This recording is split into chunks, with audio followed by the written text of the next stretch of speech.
মাছ মাংস ছেড়ে এই তরকারি দিয়ে এক থালা ভাত উঠে যাবে। হ্যাঁ, আজকে তোমাদের সঙ্গে এই রেসিপিটা শেয়ার করব ডাল বড়ার তরকারি। প্রথমেই আমি মটর ডালটাকে ভালো করে বেটে নিয়েছি, তার মধ্যে আদা রসুন পেস্ট আর সামান্য একটু হিং, পরিমাণ মতো লবণ, পরিমাণ মতো হলুদ দিয়ে ভালো করে এটাকে ফাটিয়ে নেব। আর হ্যাঁ, একটু খাবার সোডা দিয়ে দেবে। তারপর গরম তেলেতে ছোট ছোট পকোড়ার মতো করে ভেজে নেব যতক্ষণ না পর্যন্ত পকোড়াগুলো লাল লাল হয়ে যাচ্ছে। চলো তাহলে পকোড়ার মতো করে লাল লাল করে ভালো করে ভেজে নিই।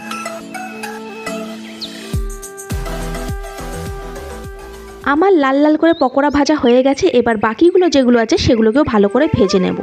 আমার ভাজা হয়ে যাওয়ার পর ওই তেলের মধ্যেই সামান্য গোটা গরম মশলা দিয়ে নাড়ার পর তার মধ্যে ছোট একটা কুচি পেঁয়াজ ভালো করে ব্রাউন করে ভেজে নেব।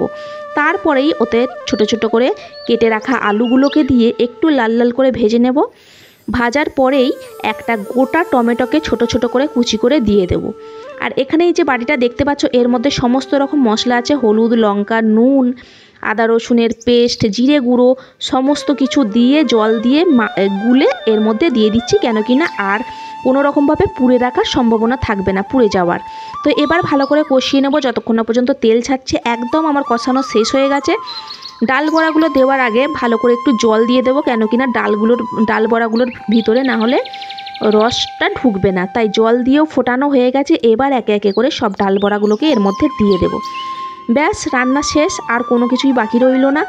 এবার এর মধ্যে নামানোর আগে সামান্য একটু গরম মশলা গুঁড়ো আর একটু ঘি দিয়ে 5 মিনিটের জন্য চাপা দিয়ে রেখে দেবো, কারণ এই জলটা একেবারেই টেনে নিয়ে মাখা মাখা মতো হয়ে যাবে তরকারিটা। ব্যাস, আর কি।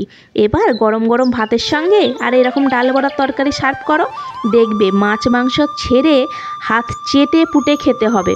আমিও গরম গরম ভাত সঙ্গে এই তরকারিটা নিয়ে বসে পড়লাম। তোমাদের যদি ভিডিওটা ভালো লেগে থাকে তাহলে একটা লাইক কমেন্ট করবে, আর এরকম রেসিপি তোমরা বাড়িতে বানিয়ে তোমরা খেয়ে দেখবে মাছ মাংস ডিম ছেড়ে এই রকম তরকারি দিয়ে এক থালা ভাত তোমরা খেয়ে ফেলবে।